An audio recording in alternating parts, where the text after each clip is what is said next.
Within the oscillator browser and the synthesis folder here, if we expand that out, we have two options for working with Falcon's virtual analog oscillators, analog and analog stack. In this tutorial, we're going to take a look at both, starting with the analog. Once we take a look at the parameters here, these will then carry over to the analog stack module, which is a stack of 8 oscillators that can be discretely adjusted as far as their waveform type, start phase, and so on is considered. Now, if we expand out the analog section here, we can see that there's a variety of presets that can give us a basic start in our patch creation process. So we'll give a really quick listen to several of these and then take a look at each parameter of the virtual analog oscillator that was used to create these presets.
Now that we have an idea of what can be created with the virtual analog oscillator, let's go ahead and bring it in its default state.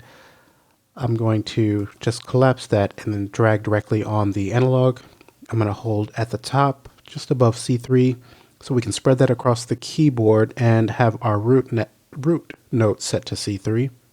And just keep in mind that the presets we just gave a listen to were all created with just using the available parameters on this oscillator. So there were no effects like drive, distortion, filters, or delays used. But we'll take a look at adding these effects in future tutorials on sound design with these virtual analog oscillators in Falcon. Now, when we bring in the default oscillator, we start with a sine for our waveform. We can just trigger that at the root note.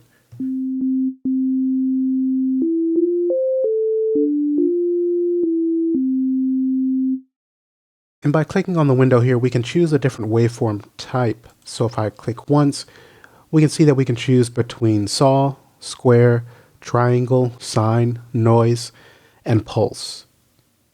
We'll stay on sine for the moment, and let's actually come to the effects section within our layer. And I would like to add a spectrum analyzer. I'd like to just show how our next parameter, the pulse width modulation control here, is going to affect our waveforms. Even though we can definitely hear the change, sometimes it's helpful to see what's actually taking place to help with our understanding. So when in the default position here at 50%, let's trigger the root note, and we can visually see our sine. And the pulse width modulation parameter is going to modify the shape of our waveform, in this instance our sine, and this is going to have a direct effect on the timbre of our sound. And this is a parameter that can actually be modulated to add more depth to our oscillator.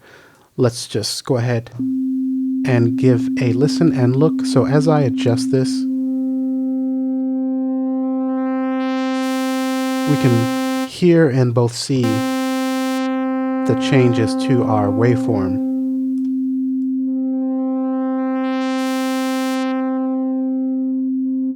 And if we go ahead and change the waveform to, say, a square,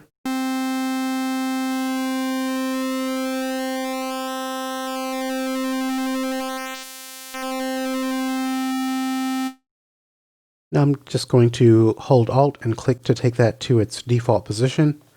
Next we have start phase here, and this is going to change the start point for playback of our chosen waveform. If we adjust the parameter, we can take a look at the waveform display window there and see how that's going to affect our waveform.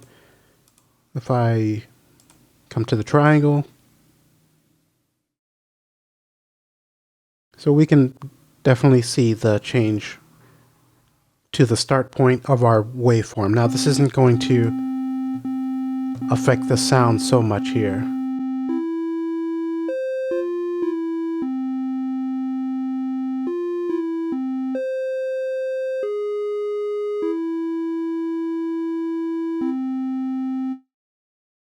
I'll Alt-click to take it back to the default. Now we can reverse the polarity of our waveform by activating this button here. The hard sync section has controls for sync and shift, and when we activate sync, this will actually lock our phase to a master oscillator, and this oscillator isn't seen or heard, but this will allow us to then use the shift parameter to create different timbres or tones from our waveform. And this is another parameter that would be good or could be good to apply modulation to, like assigning it to an envelope, which could create a more evolving sound. So with this sync locked, let's go ahead and apply a bit of shift, and then you'll hear how we can create a different timbre or tone for our sound.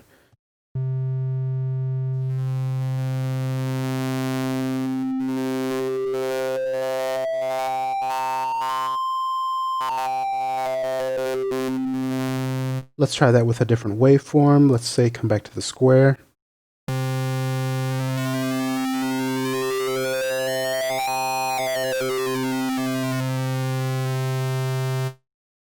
And again, assigning some form of modulation to this parameter could really add more depth to your sound. For instance, right-clicking and coming to add modulation. Let's choose internal at the layer level, and then we could choose an envelope or LFO, multi-envelope, and just give the oscillator and waveform a more dynamic sound. And that's something that we'll definitely take a look at when we go into or take a look at sound design for Falcon. Let's take that shift back to the default position. And then next we have Unison, and we can control our voices and how they're played back within the Unison section. By default, we're set to one voice per note triggered. If we press one key, we get one voice, two keys, two voices, and so on. But if we change the default setting of 1, we can raise the number of simultaneous voices up to 2 or all the way up to 8. And we could just click, hold, and drag up to increase those. We can also double click and manually put in a value. I'll press enter. So now when I press a key or pad in my instance on my controller, this is going to be triggering 4 voices instead of the initial setting of 1. If I take that back to 1,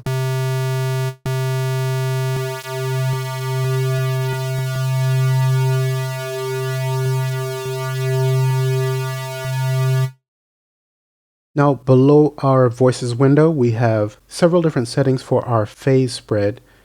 There is uniform, exponential, and random. We can activate a stereo spread for our voices by clicking here. Now we can also adjust the spread, the stereo spread here.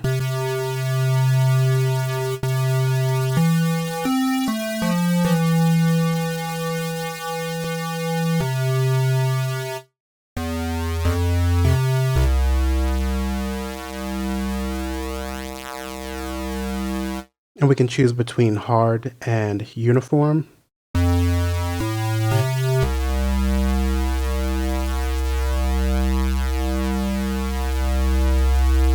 At the full setting of 100%, I'll just switch between the uniform and hard.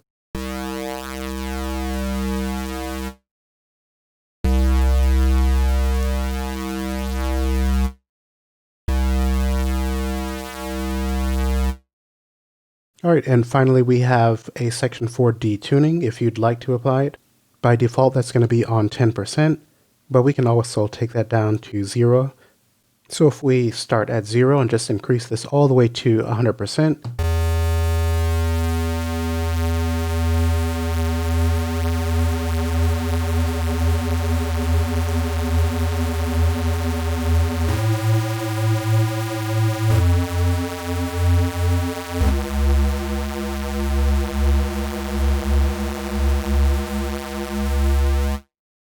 alright, potentially another parameter that could be good to apply some modulation to. Now we have a couple of different options, standard and large, for the detuning mode. Alright, this then covers the parameters for the virtual analog oscillator, and we'll next take a look at the analog stack module. Just know that while we'll take a deeper look at creating patches and sound design with this analog oscillator in the future, we can very easily go to the effects section and just start experimenting with drive and filters and other different effects. Let's actually add a filter here.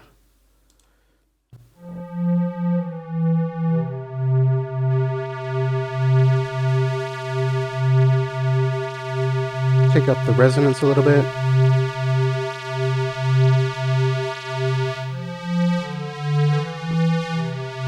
Maybe a bit of drive.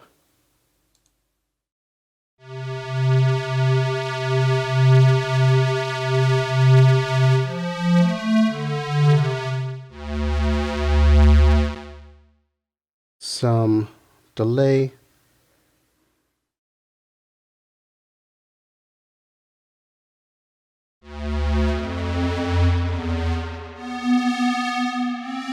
A touch of reverb.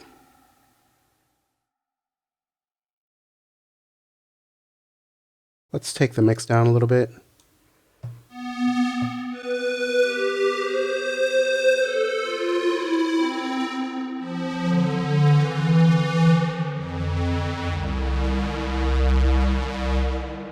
Okay, and so that takes our sound from the initial state of...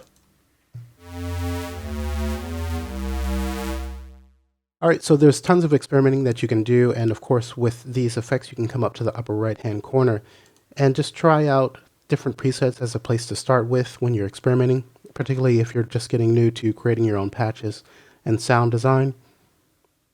If we come over to the dual delay, we can see we can click on the down arrow to access a ton of presets for it as well. And this was just a quick and dirty experimentation. Less than 2 minutes, we can change the sound of our initial oscillator down below, so that's pretty cool. Now, at this point, let's move on to take a look at the analog stack module. Now, we won't spend too much time here with the analog stack because these are not as involved as the analog oscillator, which we just took a look at. This is more designed so you can quickly layer multiple oscillators at once, and each of these has a limited number of parameters, and some of them we've already covered on the analog oscillator. So we start with a sine wave, and we have a power button where we can use to power on and off each of the 8 oscillators. We then have polarity control, which is going to be available on each oscillator. Now, oscillators 2 through 8 have the addition of a sync button, and this is going to sync them to our first oscillator. Let's power that off for now. Now next we have our waveform display, and also we can click once, as we saw with the analog oscillator, to choose a different waveform here. Let's come to the effects section and analysis and add the spectrum analyzer back in, just to show that we have that same pulse width modulation control.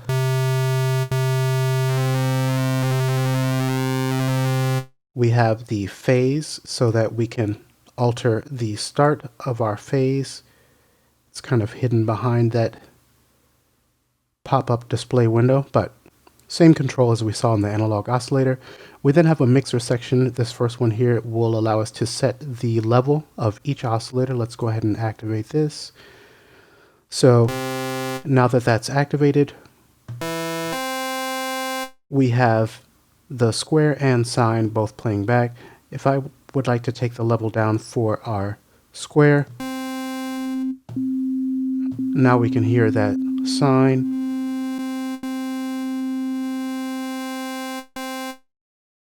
We also have panning just below that, so moving to the left.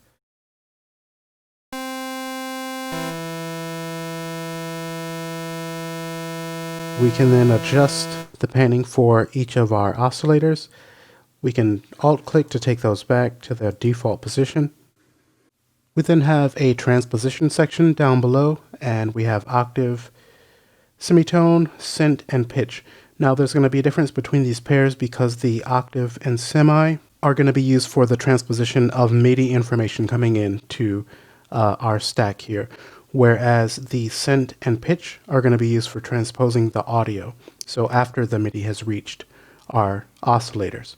And this is just going to give you a lot more flexibility when you're working with so many different oscillators. If you get to activating 3 or 4 or 5 of these, it's just going to give you a bit more flexibility in working with the pitches of these and how they relate to the keys that you're playing on your MIDI controller.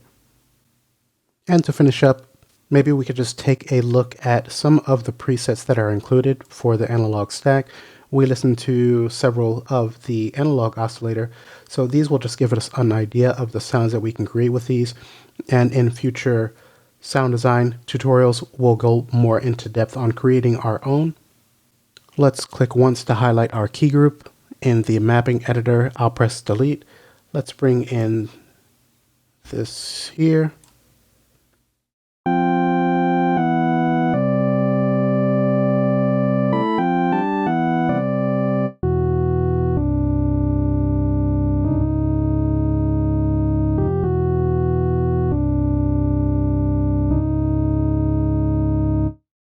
And as with the analog oscillator, we can always come to our effects section.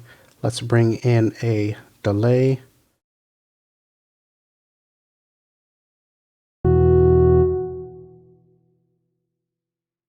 Maybe reverb as well.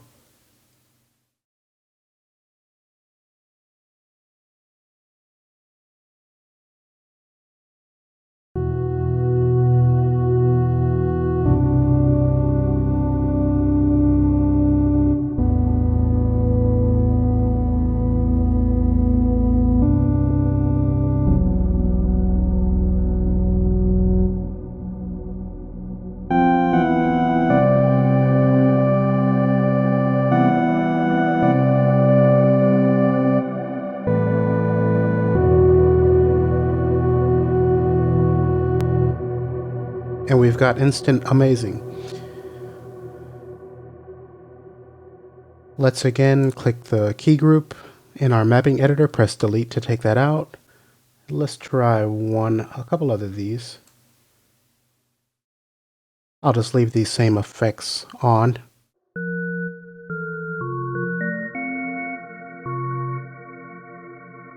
Let's take the mix of our reverb down.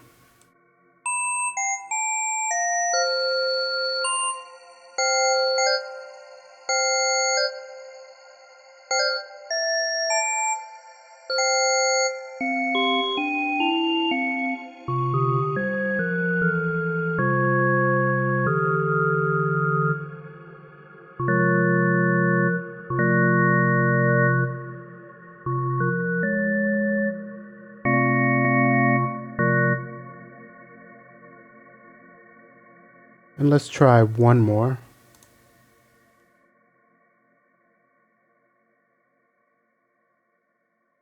Take our mix down on this reverb, it's pretty intense.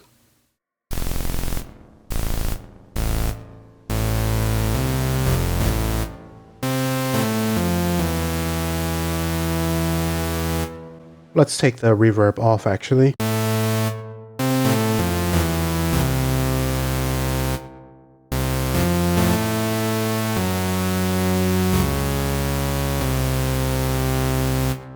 And let's take the dual delay off as well, just to hear this in its raw form.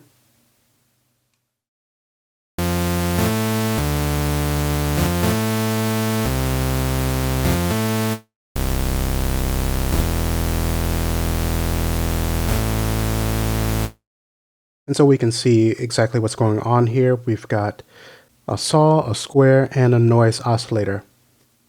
And there's been some adjustments to their levels to create the sound that we're hearing. So as you can see, this is a pretty straightforward way to get some thick, nice sounds going on. And with that, we will wrap up our tutorial on using the virtual analog oscillators within Falcon. Thanks for watching.